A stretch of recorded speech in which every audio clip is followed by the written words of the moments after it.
सीना के पहले शब्द वाहे गुरु। एक दिन माँ की शल्यक्रिया के बाद मैं चंडीगढ़ में के सेक्टर 35 में अपने भाई के घर बैठी हुई थी, जब मैंने कुछ लोगों को गुरुजी के बारे में बातें करते हुए सुना। उनमें मेरी भाभी के भाई गिक्की भी थे, जो गुरुजी के भक्त हैं। मुझे प्रतीत हुआ कि कोई मुझे बुला रहा है। मैंने पूछा कि क्या मैं गुरुजी से मिल सकती हूँ। मेरे परिवार वाले चकित रह गए, क्योंकि मैं कभी किसी पंडित, पुजारी, संत और धार्मिक लोगों के पास नहीं जाती थी। मैं गुरु नानक के उपदेशों का अनुसरण करती थी और उन्होंने ऐसे लोगों के पास जाने से मना किया था। उन्होंने कहा, सुखी, हमने कभी तुमसे इस बारे में पूछा नहीं था, क्योंकि तुम उनमें विश्वास नहीं करती हो। उस शाम जब मैं गुरुजी के पास गई और कार से उतर रही थी, तो गुरुजी ने संगत को बताया, बेटी आई है। उनके मंदिर में प्रवेश करके मैंने उनको कमल चरणों को स्पर्श किया। उन्होंने मुझे दिव्य प्रसाद दिया और बैठने के लिए कहा। वह उठकर मेरे पास बैठ गए और उन्होंने मेरे रोगों, मेरी शल्यक्रिया, आयरलैंड में मेरे घर, उसकी सजावट, प्रत्येक कमरे की वस्तुएं, खिलौने, भोजन करने के बर्तन आदि अनेक वस्तुओं के बारे में विस्तार से बताना आरंभ कर दिया। मैं स्तंभ थी। फिर गुरुजी ने कहा कि वह वही हैं, अपने रंग रूप में एक जमा एक दो ही होते हैं, तीन नहीं। उन्हें बहुत कुछ दिखाना और सिद्ध करना शेष है।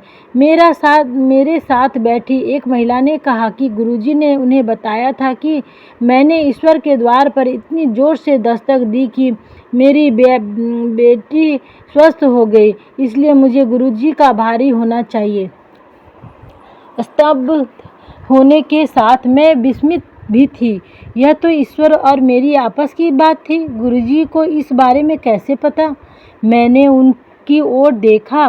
पहले मैंने प्रश्न किया कि क्या यह वास्तव में हो रहा है, और फुट फुट कर रोने लगी।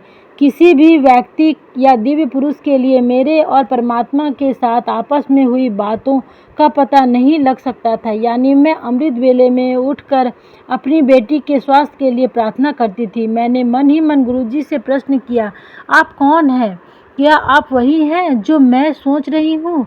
एक अत्यधिक चौंधियाने वाली आभा ने मुझे और पूरे कमरे को घेर लिया। मैं उनके चरणों में गिर पड़ी और बार बार कहने लगी, क्या आप वही हैं जो मेरे मन में हैं? और फिर मैंने कहा, हे सर्व विद्यमान प्रभु, मेरी बेटी को ठीक करने के लिए आपका हार्दिक धन्यवाद। उसकी मुस्कुराहट कितनी सुंदर थी। उस मुस्कुराहट से ईश्वर से संबंध स्थापित हो गया था। उनकी आंखें बाह्य संसार से नाम मात्र के संबंध का संकेत देती हुई आधी खुली हुई थी और अपने अंतर्ज्ञान से संबंध स्थापित करती हुई आधी बंद थी। फिर मैंने क्षमा मांगी और पूरी संगत को देखने के लिए पीछे जाकर बैठ गई। मैंने अपने आसपास बैठे हुए लोगों से गुरुजी के बारे में अपने निजी अनुभव कहने के लिए विनती करी। जो कुछ मैंने सुना, यह बिल्कुल मेरी नाना जी और पवित्र पुस्तकों और गुरु ग्रंथ साहिब की सीख के अनुरूप था। मेरी राय में गुरुजी गुरु नानक समान है। जैसे ही मैंने यह सोचा, गुरुजी ने मुझे आगे बुलाया और कहा कि सुखी, तुम्हें आने वाली बैसाखी सदा याद रहेगी। मेरे लिए बैसाखी का अर्थ केवल फसल काटने का समय था। गुरुजी के चारों ओर मुझे गुलाब और लेवेंडर पुष्पों की सुगंध आ रही थी। लोगों ने मुझे गुरुजी के पैर और हाथ सूंघने के लिए कहा। वह उसी सुगंध से भरे हुए थे। उनके चरणों को छूते ही मेरे हाथ उस सुगंध से भर गए। मैं अचंभित रह गई। गुरुजी ने मेरी ओर मुड़कर कहा, बेटी, ये अमृत है।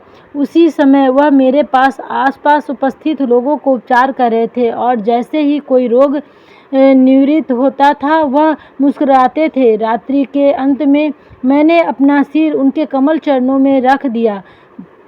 जब सिर उठाकर मैंने उनको आंखों में देखा और उनके चक्षुओं से दो किरणें निकल रही थी कर मेरे ओर आई। उनमें सितारे भरे हुए थे। मुझे आभास हुआ कि वह कौन है। बचपन में से मुझे सदा लगता था कि प्रभु मेरे पास किरणों के मार्ग से आए और वह सितारों से भरी होगी।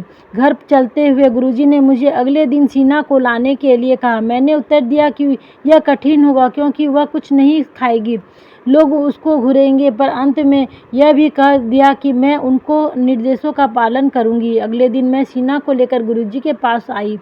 जब हम सेक्टर 33 में गुरुजी के मंदिर की ओर जा रहे थे, सीना मेरा हाथ छोड़कर गुरुजी की ओर भागी। वह उनके कमल चरणों में नतमस्तक हुई और बोली, वाहे गुरु।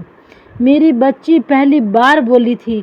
मेरे आंखों में आंसू आ गए। गुरुजी ने सीना को ले जाकर लंगर करवाने को कहा। मैं उसको लंगर हाल में ले गई और उसके मुंह से चपाती का एक छोटा सा कौर डाला जो वह खा नहीं सकी। जब हम गुरुजी के पास वापस आए तो उन्होंने पूछा कि क्या उसने कुछ खाया। मैंने मना किया। वह बोले कि मैंने उसके मुंह में एक छोटा सा टुकड़ा डाला था। उस दिन से मेरी बेटी को कोई समस्या नहीं है। प्रभु के द्वार पर सब मिल गया था। जय गुरुजी, शुक्राना गुरुजी।